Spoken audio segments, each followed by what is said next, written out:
इस सरकार का बाजार और महंगाई पर कोई नियंत्रण नहीं रह गया है। चाहे देश में लहसुन 400 रुपए किलो बिक जाए, टमाटर 100 रुपए किलो बिक जाए, प्याज का दाम सुनकर आंखों में आंसू आ जाए, लेकिन वित्त मंत्री महोदया बजट में महंगाई का मां भी नहीं बोलती है।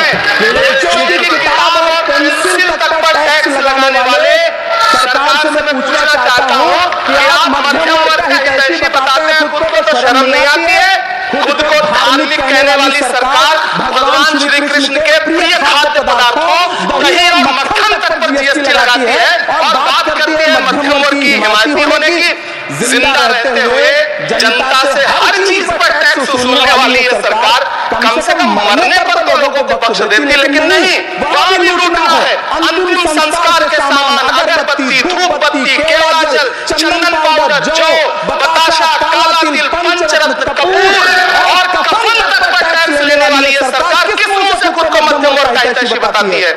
सभापति महोदय, कल जब वित्त मंत्री जी देश की संसद में भाषण दे रही थी तो वहां मुंबई में कोई गरीब इंसान जब अपनी जेब टटोल करके अपनी मोटरसाइकिल में 1 लीटर पेट्रोल भरवा रहा था तो उस पेट्रोल की कीमत थी 103 रुपया प्रति लीटर। आखिर इतना महंगा पेट्रोल डीजल खरीद के कौन संतुष्ट हो रहा है? इस देश के गरीब लोग या फिर सरकार के चहेते धन्ना सेठ? Good question, you are a good question. सभापति महोदय, पिछले 2 साल अमृतकालीन बजट पेश किए गए और इस बार एक नई शब्दावली घड़ी गई है, तुष्टीकरण बनाम संतुष्टीकरण का बजट। सभापति महोदय, सुनने में कितना आलंकारिक लगता है ये शब्द। सोच रहा हूं देश के वित्त मंत्री और प्रधानमंत्री जी से पूछूं कि आखिर किसकी संतुष्टि? जिस बजट में मनरेगा के लिए 1 रुपए की बढ़ोतरी ना हो, वही पुराना 86,000 करोड़, जबकि पहले ही 9,754 करोड़ का घाटा हो। अरे बाप रे, ये तो धोती खोल रहा है। जिस मनरेगा से करोड़ों मजदूरों के घर में चूल्हा जलता हो, उस मनरेगा में काम करने वाले गरीब मजदूरों के लिए अगर आपके खजाने से 1 रुपया भी इजाफा नहीं निकल सका तो भला कौन संतुष्ट हुआ साहब? इस देश का गरीब मजदूर या आपके उद्योगपति दोस्त? तो चलिए शुरू करते हैं। एक आदमी रोटी बेलता है, एक आदमी रोटी खाता है, एक तीसरा आदमी भी है जो न रोटी बेलता है न रोटी खाता है, वो सिर्फ रोटी से खेलता है। वो तीसरा आदमी कौन है? मेरे देश की संसद मौन है। अरे बाप रे, ये तो धोती खोल रहा है। सभापति महोदय, वो भी क्या दिन थे जब संसद में देश का बजट पेश होता था तो देश की सड़कें ठहर जाया करती थी। रेल बजट पेश होता था तो लोगों की उम्मीदें रेल के डिब्बों की तरह पटरियों पर दौड़ने लगती थी। पूरा देश धड़कने रोक करके वित्त मंत्री और रेल मंत्री को सुना करता था। ये बड़ी अच्छी बात कही आप। अफसोस, अब बजट पेश हो जाता है, मीडिया चैनल सरकार का महिमा मंडन करते हैं और बेचारी जनता बजट के आंकड़ों के शब्द जाल में उलझी हुई महीनों बाद समझ पाती है कि उसका तो फिर से कट गया। बात तो सही है। सभापति महोदय, पिछले 2 साल अमृतकालीन बजट पेश किए गए और इस बार एक नई शब्दावली घड़ी गई है, तुष्टीकरण बनाम संतुष्टीकरण का बजट। सभापति महोदय, सुनने में कितना आलंकारिक लगता है ये शब्द। सोच रहा हूं देश के वित्त मंत्री और प्रधानमंत्री जी से पूछूं कि आखिर किसकी संतुष्टि? Good question. जिस बजट में मनरेगा के लिए 1 रुपए की बढ़ोतरी ना हो, वही पुराना 86,000 करोड़, जबकि पहले ही 9,754 करोड़ का घाटा हो। जिस मनरेगा से करोड़ों मजदूरों के घर में चूल्हा जलता हो, उस मनरेगा में काम करने वाले गरीब मजदूरों के लिए अगर आपके खजाने से 1 रुपया भी इजाफा नहीं निकल सका तो भला कौन संतुष्ट हुआ साहब? इस देश का गरीब मजदूर या आपके उद्योगपति दोस्त? मुझे क्रेडिट नहीं चाहिए। वो जो महाराष्ट्र में लोकसभा और विधानसभा के बीच में 40 लाख मतदाता बढ़ाए गए थे, अरे उन्हीं के लिए मनरेगा का थोड़ा सा बजट बढ़ा देते। क्या उसमें मनरेगा का एक भी मजदूर नहीं था 40 लाख लोगों में? सारे के सारे 12 लाख की छूट वाले से आगे के लोग थे। ये चीजें देखता हूं, मन को इतना संतोष होता है।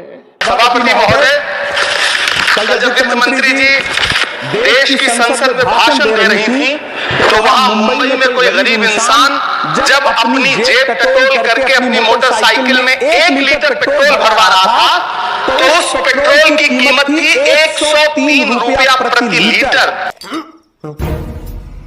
आखिर इतना महंगा पेट्रोल डीजल खरीद के कौन संतुष्ट हो रहा है? इस देश के गरीब लोग या फिर सरकार के चहेते धन्ना सेठ? मैं नहीं बताऊंगा। सभापति महोदय, वित्त मंत्री जी इस बजट को मध्यम वर्ग को संतुष्ट करने वाला बजट बता रही हैं। अरे मैडम, हम आप यहाँ पर बैठे रहते हैं और वहां बाहर इसी दिल्ली में 1 लीटर दूध, चाहे वो अमूल का हो या फिर मदर डेयरी का हो, उसकी कीमत 73 रुपए लीटर है। इतना महंगा बेच करके कौन संतुष्ट हो रहा है? गरीब जनता या आपके धन्ना से दोस्त? सभापति महोदय, इस सरकार का बाजार और महंगाई पर कोई नियंत्रण नहीं रह गया है। चाहे देश में लहसुन 400 रुपए किलो बिक जाए, टमाटर 100 रुपए किलो बिक जाए, प्याज का दाम सुनकर आंखों में आंसू आ जाए, लेकिन वित्त मंत्री महोदया बजट में महंगाई का मां भी नहीं बोलती है। बच्चों की किताब और पेंसिल तक पर टैक्स लगाने वाले सरकार से मैं पूछना चाहता हूं कि आप मध्यम वर्ग का हितैषी बताते हैं, खुद को तो शर्म नहीं आती है? खुद को धार्मिक कहने वाली सरकार भगवान श्री कृष्ण के प्रिय खाद्य पदार्थों दही और मक्खन तक पर जीएसटी लगाती है और बात करती है मध्यम वर्ग की हिमायती होने की। बात तो सही है। जिंदा रहते हुए जनता से हर चीज पर टैक्स वसूलने वाली ये सरकार कम से कम मरने पर तो लोगों को बख्श देती, लेकिन नहीं, वहां भी लूटना है। अंतिम संस्कार के सामान अगरबत्ती, धूप बत्ती, केला जल, चंदन पाउडर, जौ, बताशा, काला तिल, पंचरत्न, कपूर और कफन तक पर टैक्स लेने वाली ये सरकार किस मुंह से खुद को मध्यम वर्ग का हितैषी बताती है? कौन सी संतुष्टि, किसकी संतुष्टि? कदम कदम पर टैक्स देकर लूटने वाली जनता की या फिर जनता से टैक्स वसूल करके धन्ना सेठों का खजाना भरने वाली सरकार की? किसकी संतुष्टि? सभापति महोदय, 18 अगस्त 2015 आरा का बिहार का ऐतिहासिक मैदान, सजा हुआ मंच, हजारों की भीड़ और सामने खड़े हुए देश के प्रधानमंत्री का भाषण। बिहार के भाइयों बहनों, आज मैं बिहार के लिए पैकेज की घोषणा कर रहा हूं। 50,000 करोड़ कर दूं कि ज्यादा कर दूं? 60,000 करोड़ कर दूं कि ज्यादा कर दूं? 70,000 करोड़ कर दूं कि ज्यादा कर दूं? 80,000 करोड़ कर दूं कि ज्यादा कर दूं? चलो, मैं बिहार को 100 लाख करोड़ का पैकेज दे रहा हूं। 10 साल हो गए सभापति महोदय, वही ढाक के 3 पात। बिहार आज भी विकास की बात हो रहा है। भाषण आज भी प्रधानमंत्री जी के यूट्यूब चैनल पर सुना जा सकता है। जो झूठ बोल के करता है मुतमईन सबको, वो झूठ बोल के खुद मुतमईन नहीं होता। सभापति महोदय, ये तो राहुल जी का कौन सा शब्द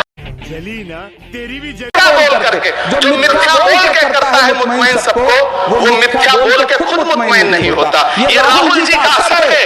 जो मखाना बोर्ड की घोषणा हुई, अखिलेश जी आपको याद होगा, भारत जोड़ो न्याय यात्रा में 30 जनवरी 2024 को बिहार के रंगभूमि मैदान में राहुल गांधी जी का पूर्णिया में भाषण था और उसमें मखाना को लेकर उन्होंने आवाज उठाई थी। ये उनका असर है कि आपको मखाना बोर्ड बनाना पड़ा, वरना तो आप मखाना बोर्ड बनाने वाले लोग हैं। सभापति महोदय, बिहार को झूठे पैकेज और चुनावी दिलासे देना बंद करिए।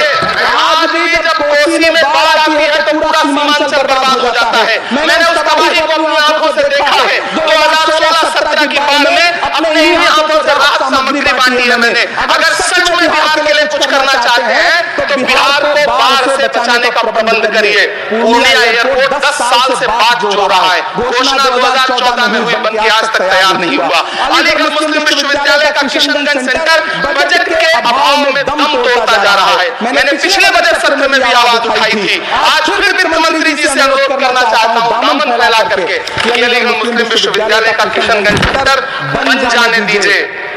आखिर कौन सी नफरत है? ये मुल्क हमारा भी है। इस मुल्क की मिट्टी में हमारा भी खून पसीना शामिल है। हमसे इतनी भी क्या नफरत? रिश्तों की ये नाजुक डोरें थोड़ी जाती हैं। अपनी आंखें दुखती हो तो थोड़ी जाती हैं।